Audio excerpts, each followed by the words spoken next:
और आपको लाइव तस्वीर दिखा रहे हैं। बहराइच के पीड़ित परिवार से मुलाकात कर रहे हैं मुख्यमंत्री। ये परिवार जिसका बेटा चला गया, जिसकी गोली मारकर हत्या कर दी गई, गमजदा खौफजदा यही गुहार लगा रहा है मुख्यमंत्री से कि दोषी जल्द से जल्द अपने अंजाम तक पहुंचे।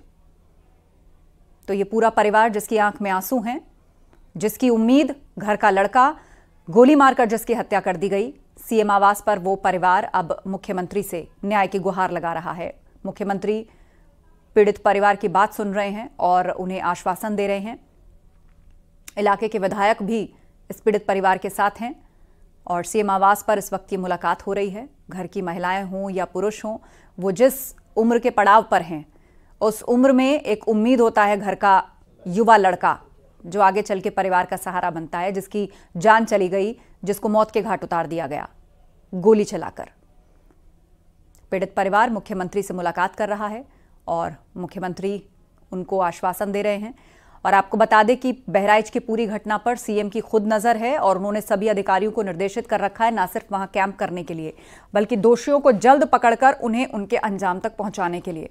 साफ मैसेज दिया गया है कि दोषी बख्शे नहीं जाएंगे इस मामले में।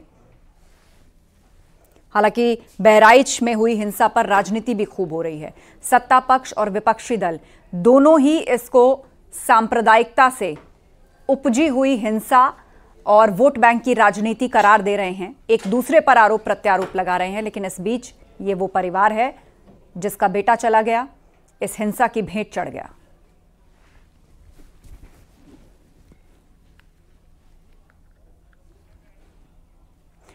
बहराइच हिंसा पर डिप्टी सीएम ब्रजेश पाठक ने भी बयान दिया है और कहा है कि वहां के हालात नियंत्रण में हैं। घटना की उच्च स्तरीय जांच के निर्देश दिए गए हैं और समाजवादी पार्टी पर भी उन्होंने निशाना साधा। कहा कि दंगा फसाद सपा के डीएनए में है। हमारी प्रतिबद्धता राज्य में कानून व्यवस्था बनाए रखने में है।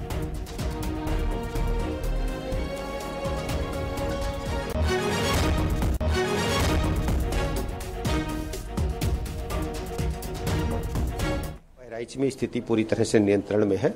घटना के उच्च स्तरीय जांच के निर्देश दिए गए हैं। जांच रिपोर्ट आने पर यदि कहीं पीछे से कोई षड्यंत्र है उसकी भी जांच हो रही है और लापरवाह जो पुलिस ऑफिसर्स हैं उनकी भी जांच हो रही है। किसी को भी बख्शा नहीं जाएगा। जो भी दोषी होगा कड़ी से कड़ी कार्रवाई सुनिश्चित की जाएगी। हम पूरी तरह से पीड़ित परिवारों के साथ खड़े हैं। पीड़ित परिवारों को जो असीम वेदना पहुंची है वो बहुत दुख देने वाली है। जो भी पीड़ित है हमारी सरकार उसके साथ है। समाजवादी पार्टी का कहना है कि देखिए समाजवादी पार्टी को आप जानते हैं कि दंगा फसाद उनके डीएनए में है। हमारी प्रतिबद्धता उत्तर प्रदेश में लाइन ऑर्डर को मेंटेन करने को लेकर के। कानपुर में रेलवे ट्रैक पर मिले छोटे सिलेंडर के मामले में बड़ा खुलासा हुआ। घटना का नक्सली कनेक्शन सामने आ रहा है और सोर्सेज की माने तो आरपीएफ के हाथ कुछ अहम सबूत लगे हैं। दरअसल ट्रैक पर झारखंड और बिहार के नक्सली क्षेत्र के मजदूर काम कर रहे थे, जिनके आधार पर टीम झारखंड और बिहार के नक्सली क्षेत्र में गई है। कानपुर में 2 महीने से ट्रेल पलटाने की कोशिश की 5 घटनाएं सामने आई हैं और प्रेमपुर में रेलवे ट्रैक पर छोटा सिलेंडर भी पड़ा मिला। लोको पायलट की सूझबूझ से यह हादसा टल गया। आरपीएफ और जीआरपी मामले की जांच में जुटी है। 22 सितंबर को प्रेमपुर रेलवे स्टेशन के आउटर पर रेलवे ट्रैक पर 5 किलो का एक एलपीजी का सिलेंडर रखा गया था। ड्राइवर की सूझबूझ से ब्रेक लगाया गया और सिलेंडर वहां से हटाया गया, जिसके बाद से आरपीएफ, जीआरपी और जांच एजेंसीज युद्ध स्तर पर जुटी। अगर बात की जाए जीआरपी की, तो जीआरपी की 16 सदस्यीय टीम जुटी। इस वक्त न्यूज़ 18 टीम ग्राउंड जीरो पर देखिए, यही वो ट्रैक है जहां इस वक्त हम लोग मौजूद है, न्यूज़ 18 मौजूद है। इसी ट्रैक पर इस जगह सिलेंडर रखा गया था। जब ड्राइवर ने देखा तो इसी जगह ब्रेक लगाया और उसके बाद से पुलिस की टीम जांच में जुटी। अगर पुलिस के अधिकारियों की माने तो 16 से ज़्यादा टीम लगी थी, आरपीएफ, जीआरपी, और अब पुलिस कुंडली खंगालने में लगी, क्योंकि इस दौरान प्रेमपुर स्टेशन के आसपास बाउंड्री वॉल बनने का काम भी चला था। उस दौरान लगभग 200 से ज़्यादा कर्मचारी या श्रमिक वहां मौजूद थे, जो बिहार, झारखंड और पूर्वी उत्तर प्रदेश और यहाँ तक कि वेस्ट बंगाल के भी थे। और ऐसे में पुलिस ने जहाँ एक और 400 लोगों से अभी तक पूछताछ की है, तो कहीं ना कहीं नक्सली कनेक्शन भी पुलिस उस पर भी अब काम कर रही है। अगर सूत्रों की माने तो जल्द पुलिस कुछ लोगों तक पहुंच सकती है, क्योंकि जिस प्रकार से वेस्ट बंगाल, बिहार, झारखंड के कुछ जनपदों के लोगों के जिनके आईडीज मिली हैं, वहां की पुलिस को कानपुर की जीआरपी ने पत्र लिखा और उनकी डिटेल्स मंगवाई। अब जब वो डिटेल्स सामने आएंगी तब जाके पता चलेगा कि क्या नक्सलाइट कनेक्शन है या और भी किसी की इसमें साजिश थी। विजिलेंस आशीष पांडे के साथ अमित गंजू, न्यूज़ 18, प्रेमपुर, कानपुर। पीलीभीत में 3 दिन से लापता 13 साल के नाबालिग का शव तालाब से बरामद हुआ। परिजनों ने गांव के ही 2 लड़कों पर परेशान करने का आरोप लगाया। घटना थाना सुनगढ़ी क्षेत्र के गांव की है। 11 अक्टूबर को नाबालिग लड़की संदिग्ध रूप से घर से लापता हो गई। पीड़ित परिवार ने योगेश समेत गांव के 2 लड़कों के खिलाफ शक के आधार पर शिकायत दर्ज कराई। पीड़ित परिवार ने पुलिस पर कोई कार्रवाई न करने का आरोप लगाया। उधर पुलिस मामले की जांच में जुटी।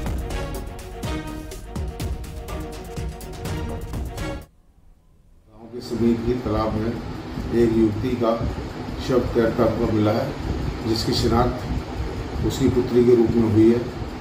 शव को तत्काल पोस्टमार्टम हेतु आवश्यक कार्रवाई करके मोर्चरी भेज दिया गया है। मुकदमे की विवेचना प्रचलित है। प्राप्त सुसंगत साक्ष्यों के आधार पर अग्रिम विधिक कार्रवाई की जाएगी। जालौन में घर के बाहर बैठे एक युवक पर जानलेवा हमला किया गया। आरोपी ने बुरी तरह से पिटाई की और युवक मारपीट में गंभीर रूप से घायल हुआ। पुलिस ने घायल युवक को अस्पताल में भर्ती कराया। पुलिस का कहना है कि हमलावरों के खिलाफ कड़ी कार्रवाई की जाएगी। घटना कोच कोतवाली क्षेत्र के प्रताप नगर की है। घटना के पीछे कुछ दिन पहले हुए पैसे के लेन देन के विवाद को वजह बताया जा रहा है।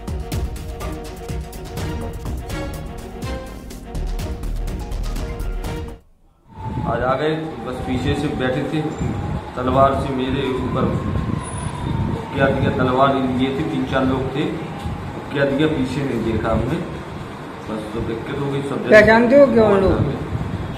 हाँ, सब लोग हमारे संगे थे। शेरवृंदावन स्कूल के मुसलमान के सब लड़का थे। अमेठी में कल हुई 3,35,000 रुपए की लूट की घटना झूठी निकली। टेंट व्यवसायी ने कर्ज और लोन से बचने के लिए खुद ही लूट की झूठी साजिश रची।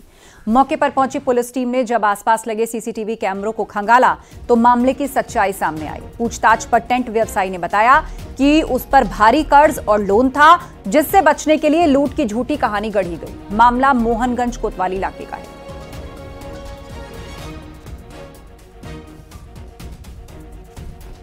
सभी अधिकारियों द्वारा घटनास्थल का निरीक्षण किया गया। सीसीटीवी फुटेज चेक कराए गए। जो घटनाक्रम कन्हैया यादव द्वारा बताया गया था, वो घटनाक्रम सीसीटीवी फुटेज और अन्य तथ्यों के आधार पर प्रमाणित नहीं हो पा रहे थे।